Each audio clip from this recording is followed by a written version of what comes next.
Right. Good afternoon, everybody from London. It's a beautiful sunny day, and we've got roses and flowers, daffodils, and tulips are coming out. Now, geraniums are about to come out. Thoroughly beautiful time of the year. Come to England in spring and go to New Zealand whenever you can, because New Zealand is prettier. I was taking it down also. Anyway, so welcome to this webinar, which will be a remarkable feat, I can assure you, because Sucheta Dandekar, everybody knows, she is a remarkable speaker, educator, scholar. She's professor of biochemistry at ERAS University, Lucknow, our partners and educational activities, adjunct faculty at Manipal Academy of Health Sciences. And more important than all of these, that she is a global consultant for FEMA. I was just talking to her before the webinar that young educators should contact her, maybe get a chance to learn from her in terms of getting access to FEMA membership, etc. But anyway, so Sucheta is going to talk about education for life, the what, why, who, how, where, when of empowering our students. And this will be recorded and will be available after we finish the webinar. So we'll start the discussion with the talk first, and then we have question and answers. In between, you can post your chats. I'll try to share them with Sucheta, but she's a master narrator, so I don't have to do anything. Sit and watch. Over to you, Sucheta.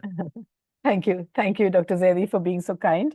And a warm welcome to all the participants who have come, who have taken the time out to listen to me.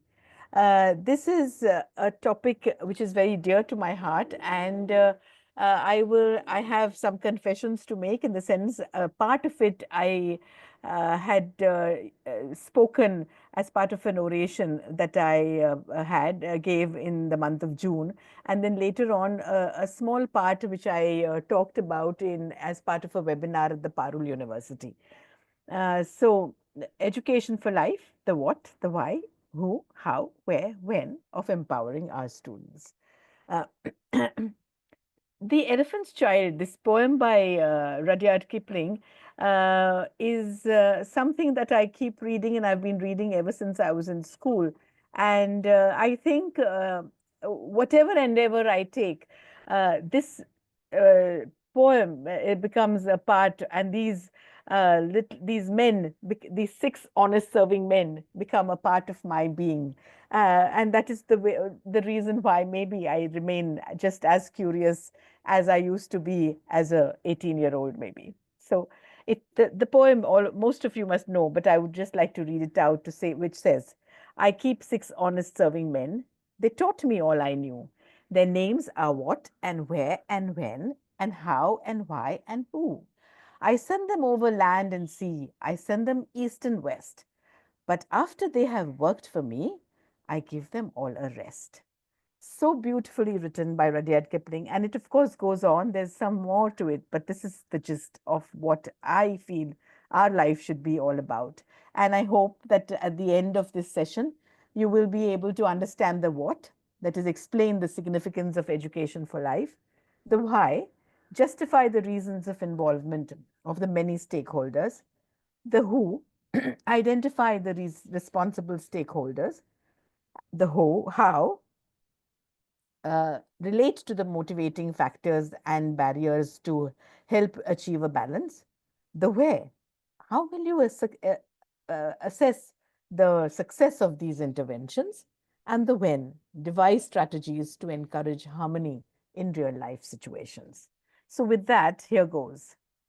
The what. This is the trajectory of events that happened so far. Uh, Way back in 1910, Flexner et al. Came up with a paper which talked about standardization. You know, it sort of set the stage for modern medical education system. And they talked about standardization of medical education, partnerships between medical schools and teaching hospitals. And it is at that time, in that paper, that the integration of the basic sciences and clinical training came forward. What was the offshoot of this was, or the aftermath as they called it, was that because of this stringent rules and, Flexner said this and nothing else. And there was sort of the accreditation process started coming into being. We had the closure of many schools, medical schools, and it also decreased the number of African American graduates, and surprisingly, 50% of the medical schools were closed. And uh, a century later, Frank et al. Brought out the Lancet Commission actually set up they sent out this paper which talked about a system-based approach for education. This is when the competency-driven curricula was recommended, along with global health perspectives, and interprofessional education became a the the way to go as far as the whole curriculum planning was concerned. This was like about 100 years later, and we were just seeing how well is all this shaping out when the same group, Frank et al., in 2022 came up with a paper which talked about challenges and opportunities of educating health professionals after COVID pandemic. So the COVID pandemic, Frank et al. Were trying to assess what happened, how well has the Lancet Commission report with the curricula, the competency-based curricula, all this was being put into the system.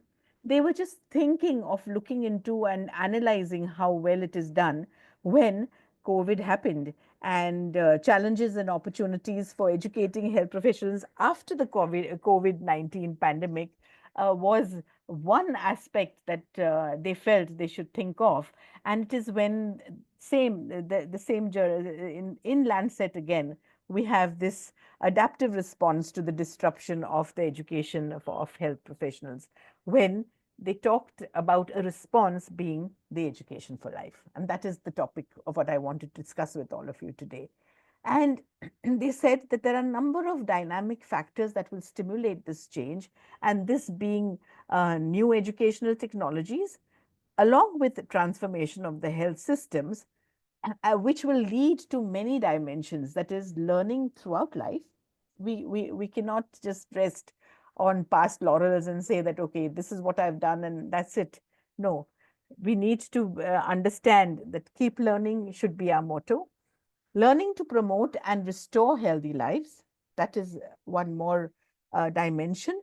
And they also talked about a third dimension, which says individuals learning to live their own lives. So unless you have a happy you, it is very rare or very difficult for you to spread happiness and to spread a positive environment uh, as far as others are concerned. And I'm sorry, I've got this bad cough, but just bear with me. And then there is the specialized competencies that were talked about, which were in two parts. The integrated competencies, which were the complex capabilities such as critical thinking, creativity, emotional intelligence, ethical deliberation, etc. Along with that, the foundational competencies have to be looked up. So these are the framework, the thorough knowledge of theories, concepts, and facts accepted by the scientific community that form the basis for professional practice. Along with that, we have to think of the KSA, the knowledge, skills, and attitude for practice of different professions and specializations.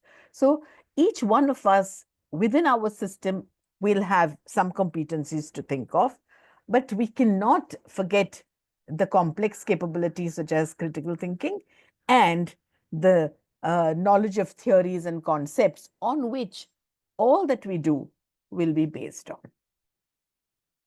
So, education for life as a principle for health professional education, expanding competency-based education into newly recognized areas. So we should not, what they say is, let us not sit in silos or in just these grids that we make for ourselves and say, this much is what I'm going to do and no further. let us be open and enter and expand the competency-based education into different areas, and then using learning technology to make health professional education more effective, efficient, and inclusive. What we must remember here is this is from the proceedings, the 2024 proceedings of an international conference on the future of health professions education. And the deliberations that happened here said that we need to develop a fit for purpose health workforce. That means me sitting in India, someone sitting in New Zealand, Sir Dr. Zaidi sitting in the UK, and yet someone else sitting in Pakistan should understand that that we have to work on a health force which is contextual and which will serve our purpose.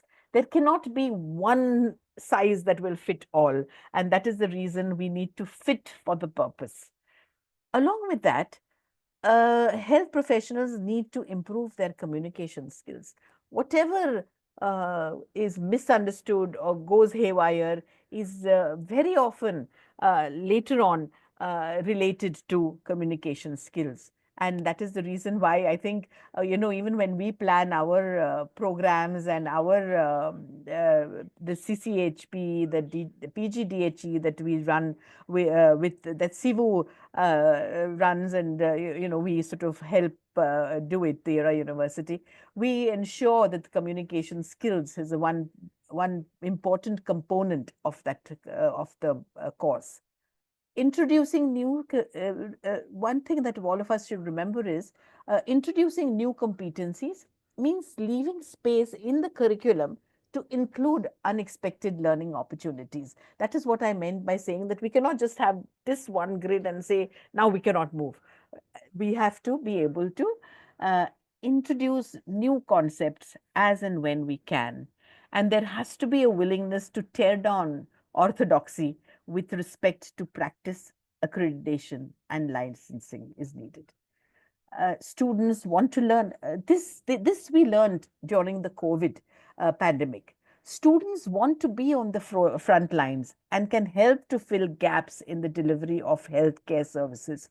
I tell you, at the Era University, at the KM Hospital, everywhere that we've been, I've been associated with, everyone, each and every friend of us have realized that it was the residents who really ran our show, because most of us were at an age bracket where people were very afraid to let us go into the system as such. And it was these residents, these students who willingly went and helped fight COVID. And they were the ones who filled the gaps. And that is the lesson that we need to learn from this situation, that let us not take them for granted. Let us equip them with enough so that they can be our ambassadors to take things forward. And as far as the CBME is concerned, we have the EPAs, we have workplace-based assessment, the e-portfolio, the decisions, and you will notice in this one diagram that I have, we're talking also of interprofessionalism, where everyone sits together along with the family members to make a decision as far as the patient is concerned. And this is what we should be open to. And there will be new roles in the era of the CBME. So we not only do we need facilitators to lead the CBME system, but we also need assessors, the coaches, and we also need the data. The administrative staff roles who will play a very, very important role in the form of data analytics, IT, and assistance to take this whole entire aspect forward. So why? We need to justify the reasons for the involvement of so many stakeholders. When we say, I want so many people on board, people are going to ask why. What is the logistics? What is the money that is involved? Anything that we do involves so many aspects, and we need to answer the why. because responding from the problems that we saw as an answer to this COVID, we saw that there was an opportunity for building a better norm, and a better normal. So we had the global health challenges, that there was technology integration, and of course there was the interprofessional collaboration. The global health challenges, we addressed the pandemics, we tackled the health inequities and social determinants of health. And along with that, the technology integration has been talked about so often. I mean, I would not be taking this webinar sitting in India and talking to so many of you if it had not been for this technology integration that is there. And along with that, breaking down the silos between the health professions is going to be needed. When I say this, I also say that adaptive curricula should be what we have to think of. There are times, when our commissions, I mean, our National Medical Commission also gave us this whole curriculum, competency-based curriculum, and it said, yes, this is the way you have to run it. But sometimes I wish and I hope that our voices are heard, and they do allow us to have some amount of flexibility, so that as and when we see our students develop, grow, we are able to adapt that curricula depending on what their needs are. And we must remember that emphasizing lifelong learning and continuous professional development needs to be included into it. With that comes the wellness and resilience. Focusing on student and practitioner well-being and building resilience into the healthcare workforce is what we are going to see if we want to have a good enough normal, along with, of course, promoting international collaborations, something that Dr. Zaidi is doing, and I hats off to him. This is what exactly what he does for us, and address the global health workforce disparities. Because when we have this is what, in fact, most people are saying now, that why do we want to reinvent the wheel all the time?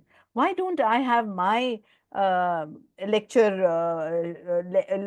that are prepared, and why don't I go out and share them with you, so that you can then just add on to that, and you don't have to sort of rewrite the whole lecture schedule. Uh, and that is what will happen when we collaborate with the others. And when I say collaborate willingly and with an open mind.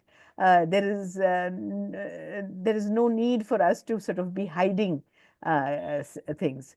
And this leads us to diversity, equity, and inclusion in health professions education, which should be it should be included into the professional development, where we need to create the statement, support a health equity lens, include community perspectives, create an inclusive learning experience, integrate the social determinants of health, encourage self awareness, cultivate an inclusive environment, and then seek feedback, so that again we go on to this cycle, so that, sorry, we develop the competencies in DEI, which is an essential step in providing culturally responsive care and achieving optimal patient-centered outcomes. And this leads us to the envisioning of the future. What is it that we want to do? And as I have been saying this, and as many people in many of the webinars have been saying, that we need to capitalize on the technology and data. E-health, electronic health records, one person, one record should be our aim and motto. Telehealth, monitoring, prevention, and treatment from a distance.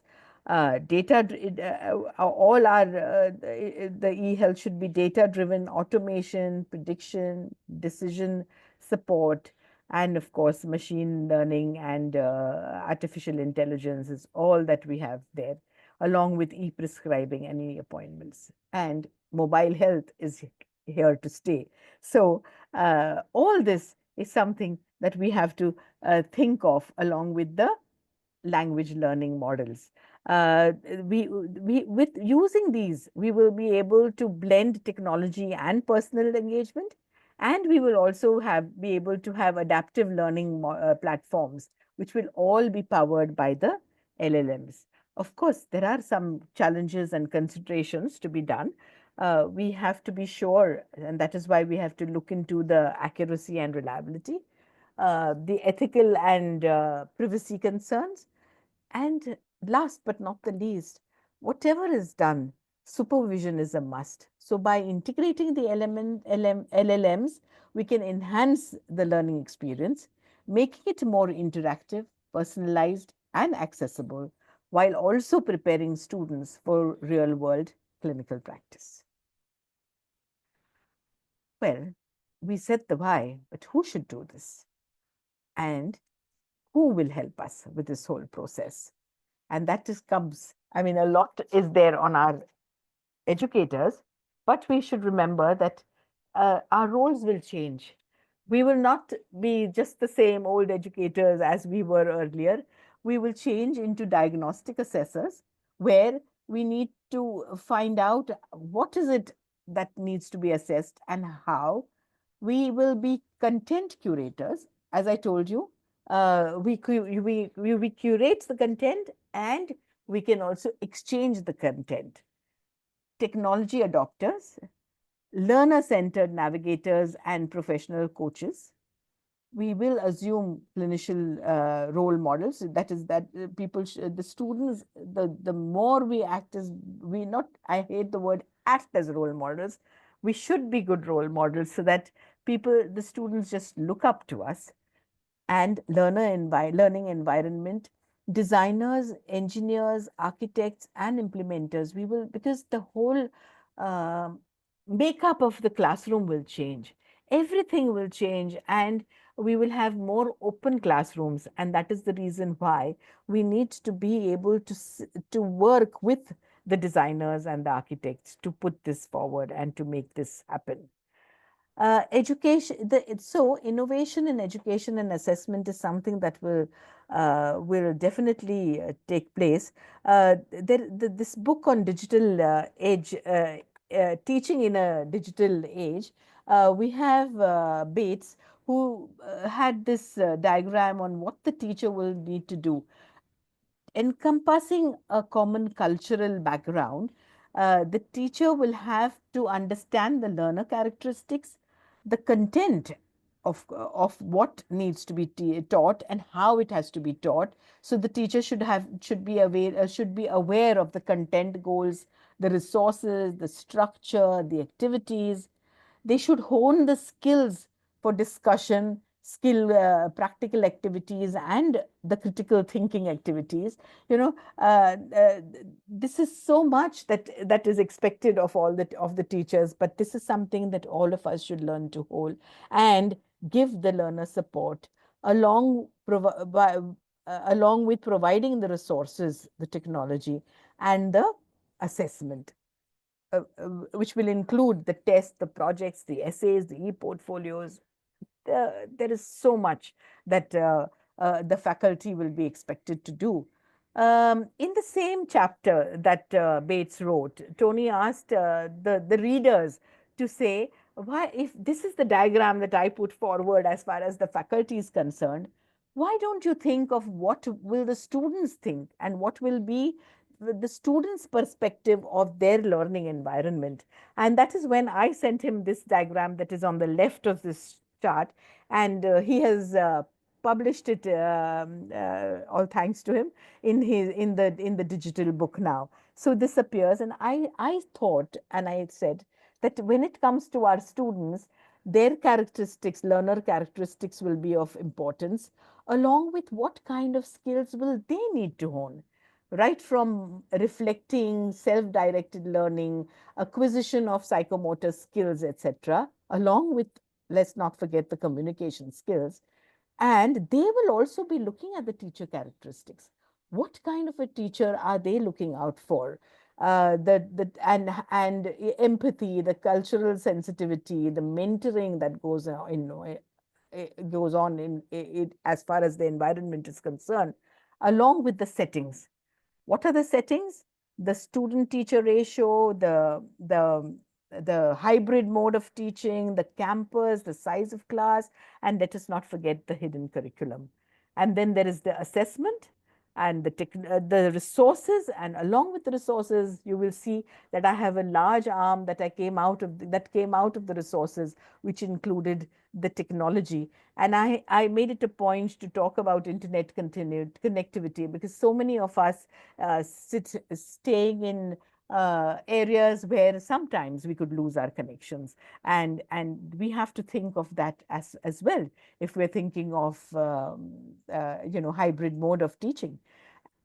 Along with, I had put motivation as just one of the learner characteristics, and Tony Bates there said, no, Sucheta, move that out and make it into this one single one is situation, because unless there is motivation, everything will come to a zilk. And I agreed with that so much, and that is how we have motivation as one clear cut dimension as far as the innovation as far as the learning environment is concerned and the education and assessment is concerned.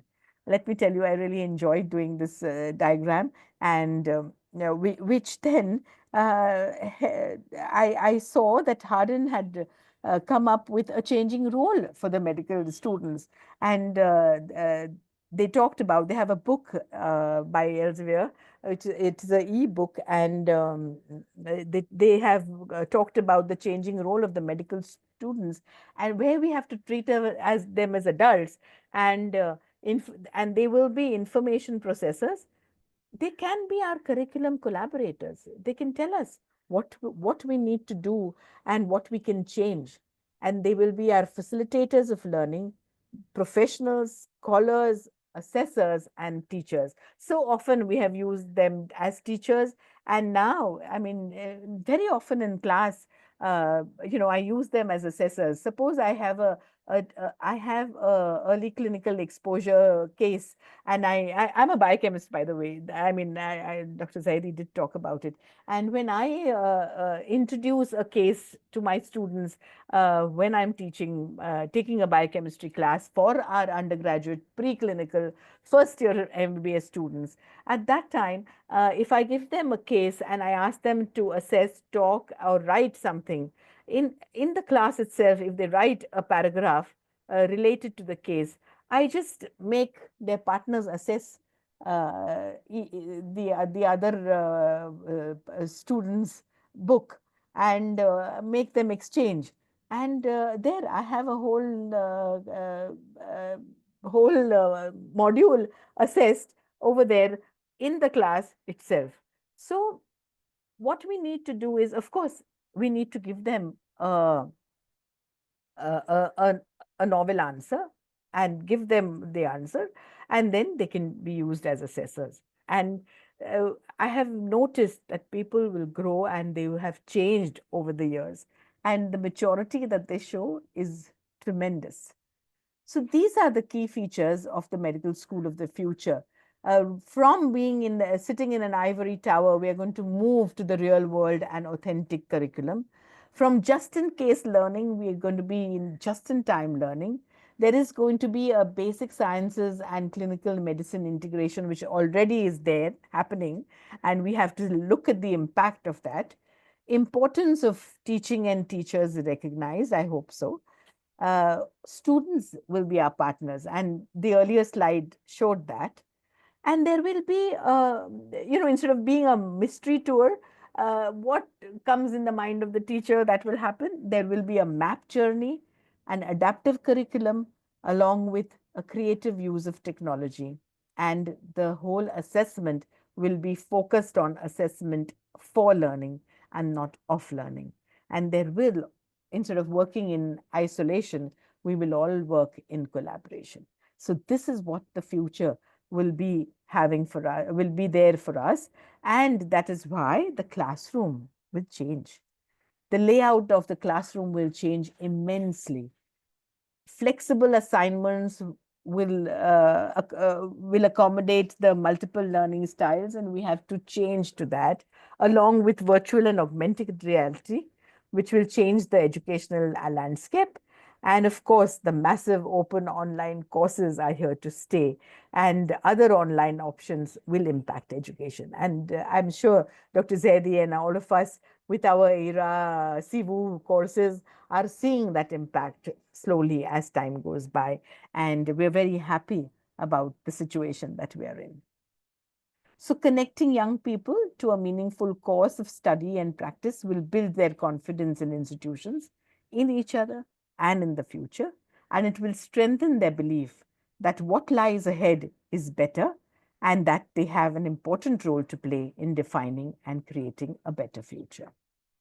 So before I move into the how, I just like to take a small break or to ask your questions, or is there anything that you would want me to answer? Yes. Thank you, Dr. Zaidi. Yes, AI, a friend or foe, that is something that we need to really answer. And peer to peer or student to student mentorship is a norm in the yes, and Yeah, that's what even in India we're it's trying to do. becoming very common, Sucheta, I tell you, because what's happening is that I know some of my children in the family, they teach, I mean, like third years are teaching first years, fourth years are teaching third years, and they exchange notes. And micro learning has become a mobile learning, and micro learning is the standard now. I mean, they don't read the books anymore. They have these True. gadgets, the iPhone is working like a magic box, and Mhm. constantly doing exercise and learning. So I think what is meant by just in case, so there's this question. Mona is a very senior educator and she's asked this question. Mona, do you want Uh-huh. to unmute yourself and ask the question? Yeah, first of all, thank you very much for allowing me to attend this great webinar by Professor Sucheta Dandekar. I am a professor of internal medicine endocrinology at the Faculty of Medicine, Alexandria University. So I just was wondering, what did you exactly mean by just in time and just in case uh, learning or teaching? Thank you very much. Ah, yes, just in time. I'll just go back to that slide. Uh, Yes, just in case is when it was not the case is there, and people have there is a formatted case, and this is the case. So just in case teaching and just in time learning. See, the just in time learning is when we are expected to do it on the go in the real world situation, and that is when we will have just in time learning, so that if we have a patient in the emergency, that is the when the learning will happen, so in the real world situation. Whereas just in case is just in case you see this case, this is possibly what your diagnosis will be. That is what we used to do in the past and perhaps in the present. But the future will be on the job, as you're standing, when things are happening, you are doing the diagnosis just in time. And at that time, the learning is taking place. Okay, thank you very much. So in a way, it's equivalent to a little bit to Workplace community-based based, and community workplace-based based, workplace learning, based right? learning, workplace based Okay, learning. Yeah, great. I think Thank Yes. you it's very much. more like apprenticeship. Yeah. Apprenticeship.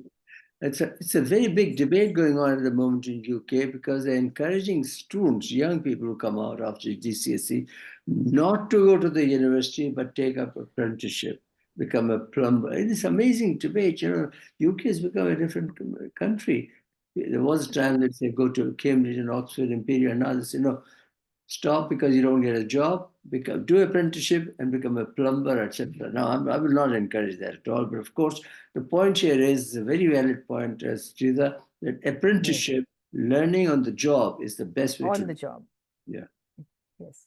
So that is how the future will change. Thank you, Mona, for that. And for that, I mean, I'm glad that you people are reading and listening. We are Thanks. enjoying every single word, madam. Thank you. Thank you. Thank you. So I now move on to the how. How will this happen? We need to reimagine the composition of the health force and And how will that happen?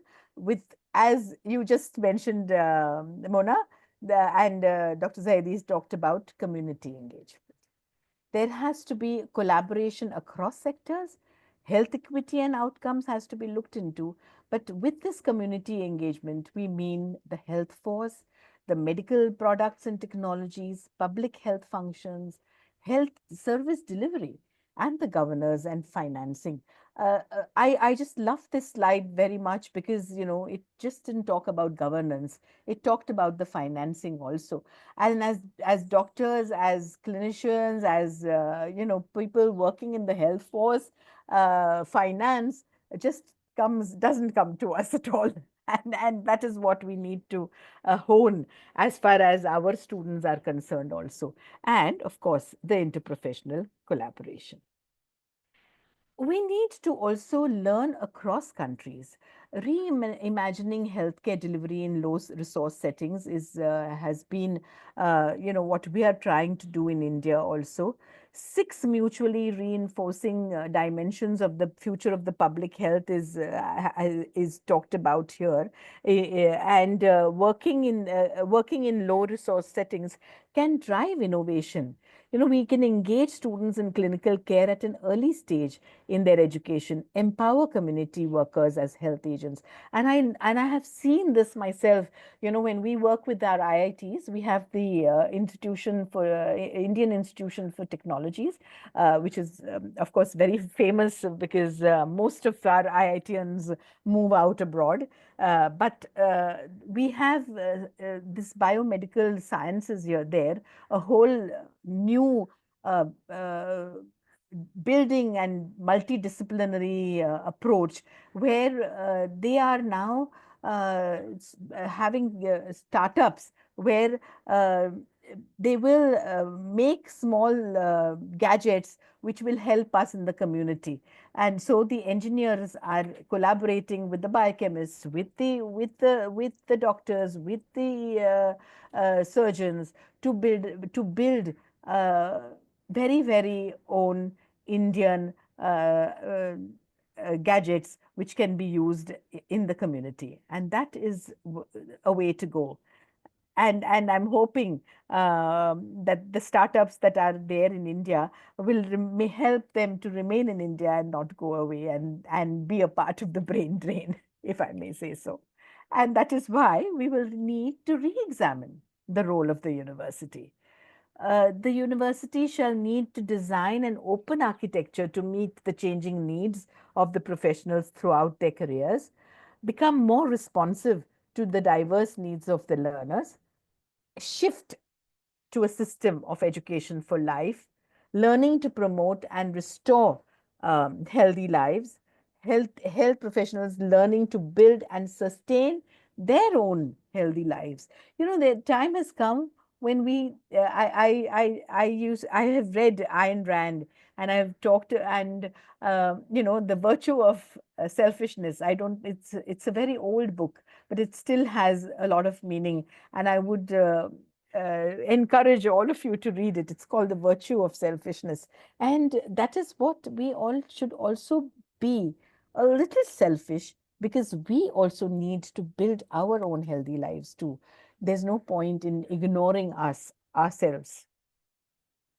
So fundamental questions should be asked as to what to teach, how to teach, when to teach, and whom to teach.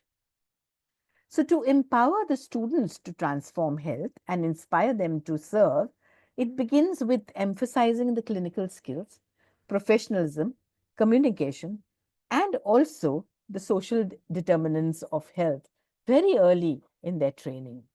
And last but not the least, creating opportunities for community practice. That is something, sometimes, this is just a case for discussion. I find that when our students are forced to go into the community and go as a part of a system where you just have to go and do something, maybe they may not have such a great impact. But if you tell them that this is a part of what we have to do as part of the National Health Commission, but why don't you go there and see and talk to the family as if you were not forced to do it, but that this is coming from your heart. And slowly, if the students change, they will have a great impact on the community, and they will feel that tie with the community and hopefully remain within. So the focus on health creation is important, and primary and of course the primary care. So the spotlight will shift from disease treatment to health prevention and creation, addressing the social determinants of health and transforming healthcare professionals into agents of transformative change. So this also begins, I hate to say this, and I'm sorry to say this, but it will also begin with the changing in the admission process. I say this because in India, and I'm sure in many of our countries,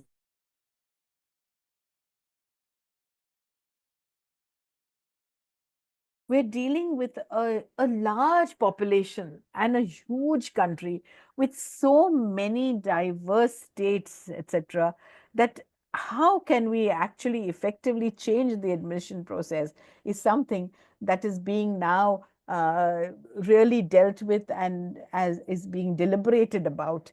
And I hope that we can see a change in our admission process also. I'm sure all of you are also thinking the same, or are you happy with your admission process? This is something that you need to introspect and think for yourselves in your situation. What is it? And of course, we have the 10 biggest trends revolutionizing healthcare. And there are so many aspects where personalized medicine I would like to talk about here, and elderly care, with all of us, being around for a much longer time, things and times will change, along with, of course, the AI and the 3D printing from implements to organs. All this has to be considered by us. I won't spend too much time on this, but we need to have a future-ready health professional who will have the leadership skills to be a team player. Soft skills will be more important than knowledge. Reduce some of the burden on learning and memory, because they have, as Dr. Zaidi just said, they have that their mobiles in their hands, and well, they will know it all. They will find it all. So an underlining sense of responsibility towards our community and the patients they serve is important. Uh, Skills for lifelong learning. And that is the reason why I wanted to write that chapter on lifelong learning and professionalism. Try to deliver cost-effective care, skills for quality improvement and innovation, continued trust and support from the community, and of course, many generalist skills like family medicine, general medicine, geriatrics, health promotion and prevention. All this has to be inculcated into our students' minds, because times will change and we need to have them adaptable given the complexity and change in systems, including being able to work with machines, data, and AI. So much. I mean, there is a lot that rests on our shoulders and on the shoulders of our students as well. So the future is bright and exciting, but of course, it will not be easy.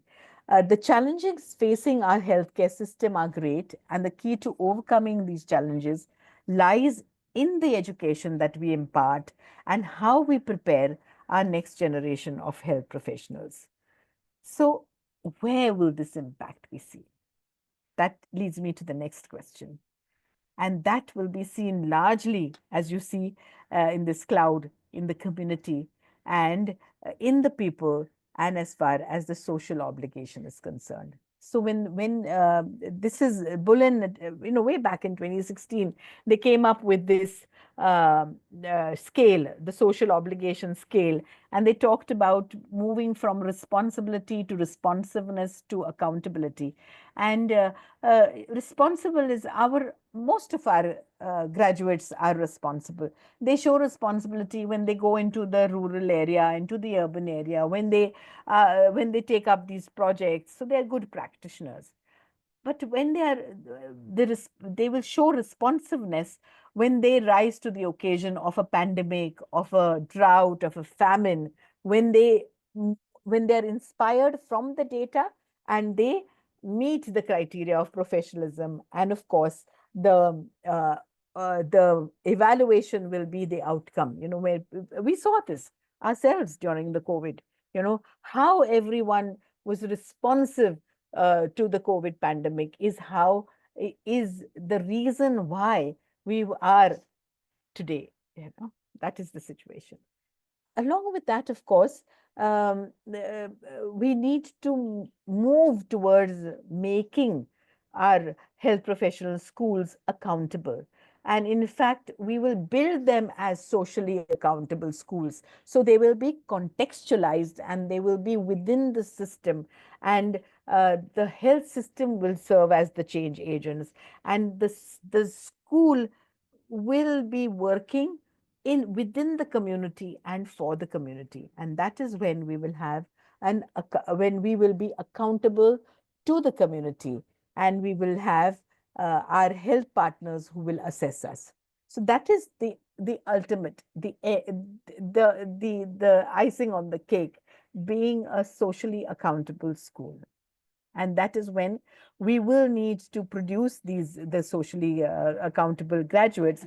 And for that, I there were some aspects that this chapter that I wrote in a book which is now published recently in India, where we talked about the pentagram of the social accountability, which is the health professionals, policy makers, health administrators, community, and the academics, the academic institutions. And I also in this diagram I have mentioned the values of the social accountability, which include relevance, equity, quality, partnership, and effectiveness. If we have these two aspects, we need to think of the clinical teaching. What are we doing? We need to think of the environment, the teaching learning environment, and what to do. And what are the additions, what are the additions that we are doing to our curriculum, which is helping us to move towards the social accountability pentagram. That is what we have to think of, and make our curriculum adaptable, make it in such a way that we are able to infuse all these values into what we do. And when it comes to the clinical teaching, this is what I this is once more, Mona, where we, this is what is the workplace-based teaching, the direct observation and the deliberate practice. This is what is what I meant by the teaching, learning in the future, and along with that, the feedback.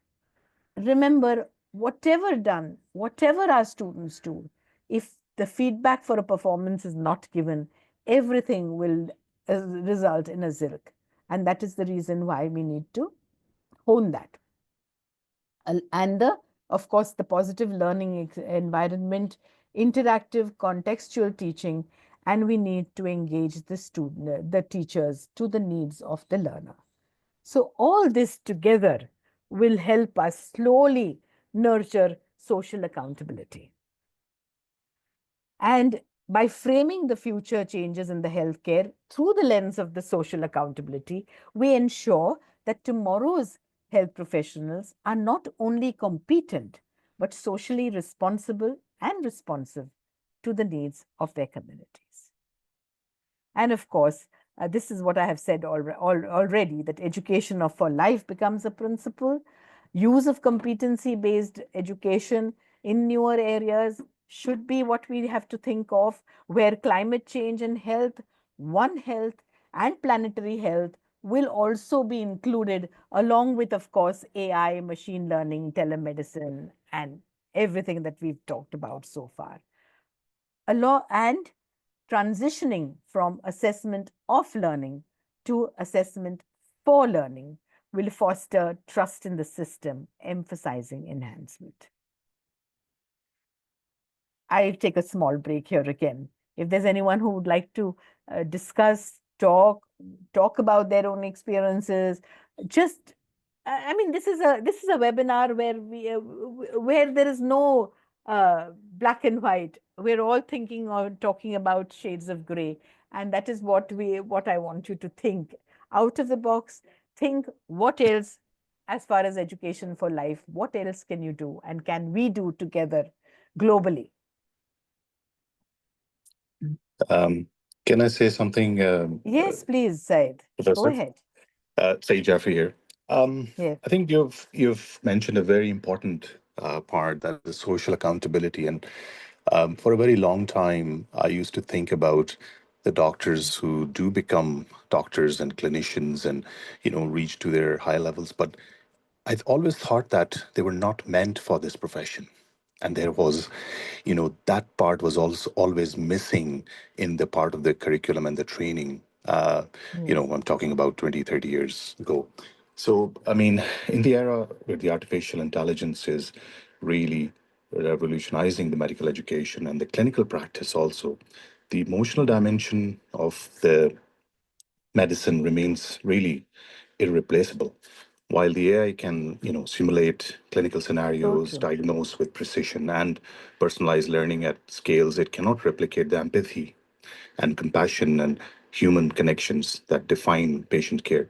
So the emotional intelligence of a doctor, the ability to, listen, to comfort, and to intuit the unspoken distress of a patient, it's not just a soft skill, but actually a core clinical competency, which is, as we know that as a future doctor, it is trainable. It is alongside with intelligent system. Medical education must prioritize the nurturing of the emotional resilience. Emotional resilience is also very important in these doctors in the training part, True. the ethical sensitivity and the human touch. These are qualities that really ensure technology serves the humanity, not the other way around. Yes, and that is what needs to change in our systems, and who else but us, who will serve as good role models, hopefully, and make this happen. But as you rightly said, we have seen this, and the number of dropouts, the number of I hate to say this, the suicides, are also they tell us their own story, about how maybe incompetent our curricula have been to hone these skills. And we Absolutely. need to look into it. Yeah. Thank you, Sir Absolutely. Jaffe, for that. Thank you. I can see Mona has her hand raised her hand. Mona? Yes, please. Back to the admission criteria. I think these are really very important. So can you please share with us your opinion or your view on how, in particular, the admission criteria for medical students can be changed in the future? Thank you. Yes, thanks, Mona, for that question. Actually, I've been, giving this a lot of thought. See, what happens is, especially in India, we have one single exam, multiple choice questions, and there is a ranking, and depending on that rank, the students are, get admission into the medical colleges. There is no other criteria that is used, no interview process. The interview is just a formality, and nowhere are we trying to find out, as Syed Jafri rightly said, is this person really fit for the course? Is this person really, does this person deserve? So there are so many, uh, uh, you know, surveys and sheets. I mean, the right word is failing me right now. But there are many ways in which we can actually find out the dynamics and find out whether this person is suited or not. We can make people take, just as we make people take a learning style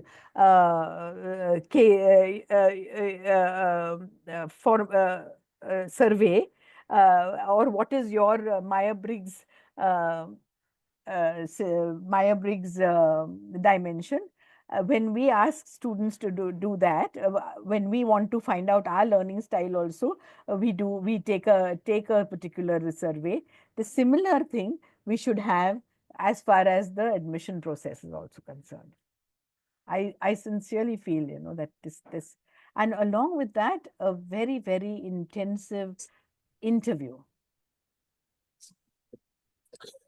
Professor Sucheta, just one more question before others are coming in as well. Yes. If somebody asks you for an advice at a leaving cert level or a intermediate level that they want to get into the medical college or not, what advice would you give them to consider themselves, that will they be suitable to take this on or not? One most important thing is the empathy. They should like people. I mean, whatever you say, that they should be able to connect, communication, whether they are able to communicate. But see, all this, remember, especially in our processes, I don't know, even I'm sure it's the same in Pakistan and most of our Middle East countries. Our students are 18, 17, 18, they're still too young to have made up their minds as to what they won't even understand the meaning of the word empathy. So it becomes a very difficult situation for us to say that this is my grid, or this is how people should fit in, and this is how ideally they would work, or the situation will work.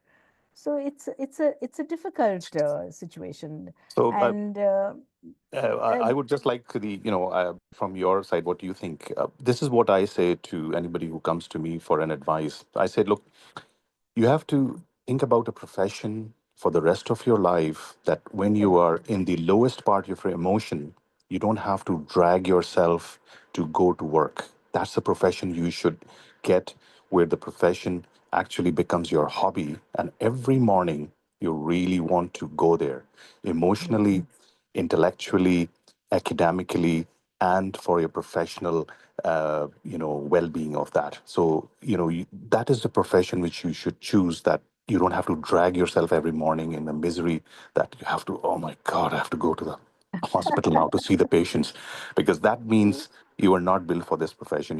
It was actually some other reason why you became a doctor. So I always say that close your eyes and think of yourself 30 years hence. Where do you see yourself? And when you do that, you should be seeing yourself in the same role, in a more advanced role, in a better capacity. But you should be seeing that this is what I would want to be keep on doing. very I true. say this to people. Close your Very true. eyes and think of 30 years hence, 40 years hence, as much into the future as you would want to. Very Yeah. true. Very true. And when your profession becomes your hobby, that's Yeah. when you start enjoying it. Yeah, So, true. picking up Well a said. point, Sucheta, when you said the students where the continent are about 17, 18, Yes.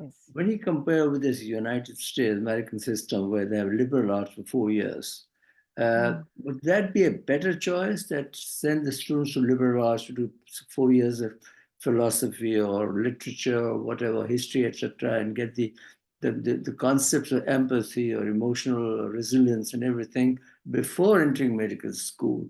Because in our culture, I mean, I graduated at the age of 21, which is ridiculous. Right, yes. I mean, how can you be a doctor at the age of 21? You don't know what's happening. So I have said this many times in Pakistan when I was there, the head of education, that this liberal arts program is very good. You can tailor according to your needs, but give them 3 to 4 years to mature at least before they enter the medical schools. We tried this in Barbados very successfully, because mature students did much better than those who came straight away jumping because the parents wanted them to be taught. It's a very common thing. We know how it is. It's a peer Yes. pressure, the family pressure, the society pressure, and of course the fear that if he doesn't become a doctor, he'll become jobless, he won't get anything else. I mean, these are the questions. So I don't want to. Family pressure. Other people want to. Professor Sucheta, Yes, yes, This yes. is Oh, Zaidi hi. listening to your beautiful How are lecture. you? I'm all right. Sucheta, the system of getting the students enrolled and admitted in India and in this country are totally different. Now, the one thing I like about this country, because I've been teaching here for last 25 years, is that before the students are contemplating a career in medical education, they try to do a hospital job as a work experience or some job. So somebody mentioned the aptitude, whether they've got that aptitude of learning and serving, because serving, learning are very, very important. It's very, very difficult, as Qasim said. The reason why Indian and Pakistanis people become doctors, there were three professions, doctor, engineer, chartered accountants now, you know. And if you tell me in Bihar, a doctor got married, he'll get 5 lakhs, an engineer 3, and a chartered accountant. That was that is a reality. And that raised the question of capitation fee and private medical colleges.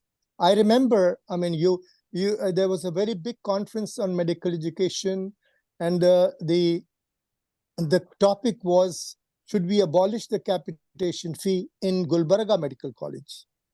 People came with the incentive that they have paid 5 lakhs, and in the first instance, once they become doctors, they'll get that 5 lakhs back, and then they'll start serving or think about treating patients. That aptitude is so important. In UK, we have apart from the interview and the ACAS, we actually in the interview get an idea of what the student is thinking about this profession. Because Qasim rightly said, my wife sometimes tells me, I don't know how many of my friends, she said, I don't know how he became a doctor. He's got no quality of becoming a doctor. It's very, very true what Qasim is saying, So it should be changed at a global level, where you pick up those students who've got a life learning, commitment. I teach my students, I said, the day you stop learning is the day you die. And we've got a Ginny professor with you organizing this conference, Professor Shabih, who every day is learning something new. And I keep telling all my students that our saint Hazrat Ali said, the day you stop, do not learn anything new, is a day of curse, not a day of blessing. So every day we should learn something new. Yes, yes, well said, Dr. Zaidi. Thank you so much for that. And yes, this is something, that this debate will be endless. And on the other side of the coin, we've not really produced such bad doctors after all. So I mean, taking it in the right stride, and maybe we can, just pick a few percentage where we've seen failures, and we are producing doctors to provide to the world, and they are doing so well. So we are sort of literally sitting on the fence and wondering what is good and what is absolutely bad. So taking it from there, yes, you wanted to say something? I totally agree with you. We can't generalize it. Yes, we can't generalize that it. is the I mean, I don't know, I have no words to say. There's so much diversity in medical education in India that in 1974 we did a conference and we learned that medical education from north to south is a complete sort of disaster. Somewhere they get money to enroll for a internship, and at others they were getting paid 1,000. I mean, it's such a diverse thing that you cannot. It's very, very sad that the standard of now, education of a slowly, I think graduate there is from All some India kind of Institute is much different. correct. And no, and there is now some semblance of slowly people are, of course, there have been people who have revolted, and there is now some continuity and some semblance of equality as Uniformity, yes, there is now, I can uniformity. understand. Yes, now that is being established with so it will come with time, I suppose, and all these deliberations hopefully will help. So thank you for that. And now we move on to my the other serving man that I talked about, according to Rudyard Kipling, the when. When will we see this impact, and when will we understand that this is working? When our students feel a sense of belonging. And this is the, the Maslow's, which most of us, as we did education, have looked at Maslow's, and this is the Strayhorn, who promotes this sense of belonging, has redone this sense of this basic human needs hierarchy. And we talk about physiological needs. We talked about, I mean, once we have got our physiological needs taken care of, we then move on to the safety and security. And then we think of the love and belongingness, the care, the support, the mattering, and the friends, and then the respect and confidence. And finally, only when all this is taken care of, when you get respect, when you garner enough confidence, will we reach a level of self-actualization, when an individual will become creative, will try to innovate, and hopefully will have the right morality in place. It is only when all the rest is taken care of. And that is when a sense of belonging, we need to nurture within our students a sense of belonging.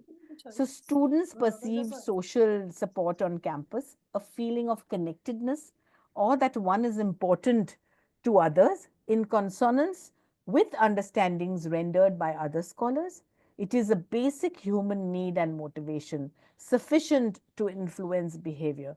So only when the students know that we care, and that is the reason why there is so much of emphasis on the mentoring programs, and the fact that we need to nurture people, that because that is only then will the impact, a positive impact on the environment, be seen. And uh, remember that it is a basic need, it is a fundamental motive sufficient to drive behavior, and it must be satisfied on a continual basis and likely changes with circumstances. So we have to just keep on checking what is it that we need to change or alter as far as our system is concerned, so that we hone this sense of belonging to the within our students.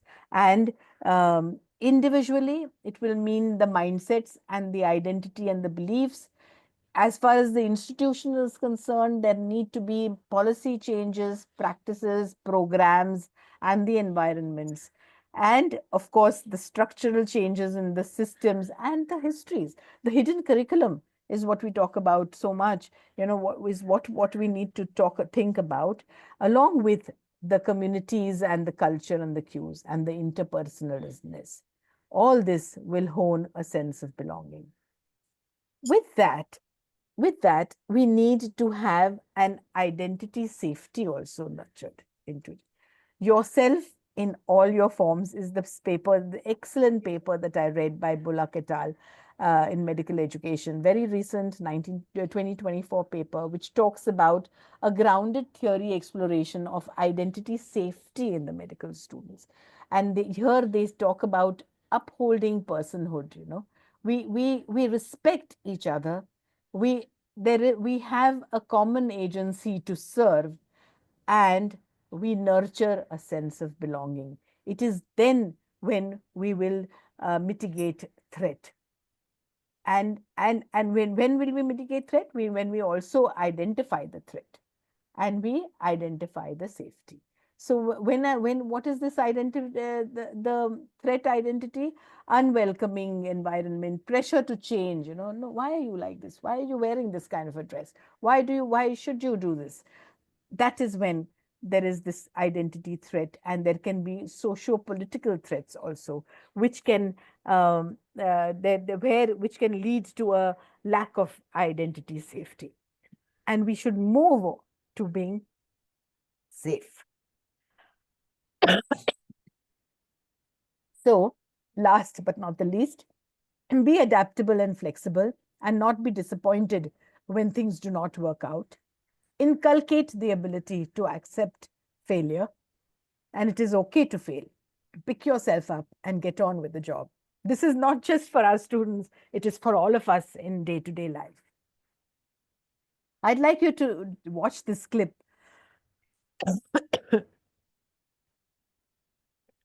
This means if you observe, you can learn from everything.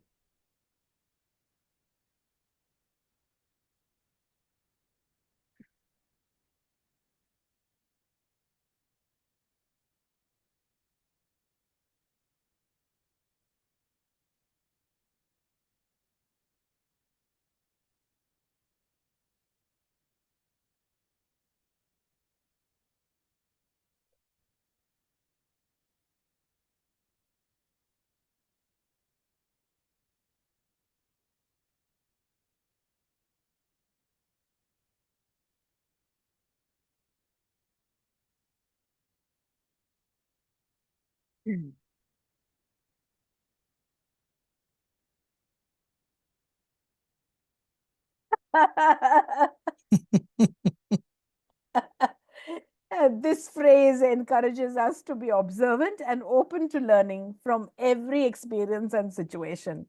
And I would go a step further to say, innovate from the learnings. And as a last remark, create a personalized action plan outlining steps you will take to integrate the education for life principles into your practice. Be you yourself, be your student, encourage them to have an action plan. So with that, thank you so much. And this is where a cartoon, you know, where Big Panda. I just love the panda movies. So the tiny dragon tells Big Panda, "This garden is beautiful." Big Panda nodded and he said, "But we only found it because we went the wrong way so many times." So, Sucheta, can I be that little goat who was trying to remove the rope? Of course, you are that one. That's very kind. Thank you. Did Remarkable. you notice the goat actually looked at this bigger one? I think these are the llamas, you know, These are the llamas. llamas. Yeah. This is I think this is a clip out Yeah, of I was wondering Machu Picchu. they have to be llamas because goats never walk together. They jump. Yes, Somebody, yes, one will yes. go to the They tree, will the other go. will climb. It's only the sheep or the llamas who do that. Yeah. Remarkable talk. I think, like I posted on the chat box, I hope you'd write this in a chapter in the book that's coming up with Springer and Seaview. This is a remarkable material you've given us. I mean, this has covered almost 3 or 4 important. You could spread out into 3 or 4 webinars easily. Actually, sir, as I was just talking, I realized that perhaps we should write one chapter on hidden curriculum. Yeah, see, It's not hidden curriculum is informal education, basically. I mean, why this? Yes. Hefferty gave this word in 1988, but informal curriculum has been there even from my days. We used to observe our teachers and follow them all the time. Yes, I mean, correct. So what is the hidden curriculum and what, I mean, or maybe we could just include this in part of our chapter on. This is a wonderful talk. You should include it. Thank you. Chapter. You have 4 chapters, include this talk in one of them. And now it's open to discussion. Anybody would like to ask any questions or compliment Sucheta on a remarkable lecture. It was one of the best that I've attended. Open forum. Please unmute yourself and ask any questions or comments. I know there are very seasoned teachers here, lots of them I can see. This is Dr. Madad Ali. Welcome, Madad Ali. Thank you. The talk was beautiful, really very, very nice. I learned a lot from your talk. And there was only one thing, you met many places, different people who should come into this, the Pentagon, but there was never a mention about the patient, how he feels, and should we take the Actually, they have now been included in the there is one more addition to the pentagram, and Yes. the patients and the students also Yeah, are that's what I included. meant. Mhm. Yes, yes, very well observed. Thank you. Thank you. Uh, and we are because of our patients, aren't we? Yeah, that's very good. Yeah, because once we include them, then they advise us that this should have been done this way and this should have been done that way, while Yes. we don't think that way, And of course, the medical profession itself is quite complicated, and teaching such a complicated stuff is difficult as well.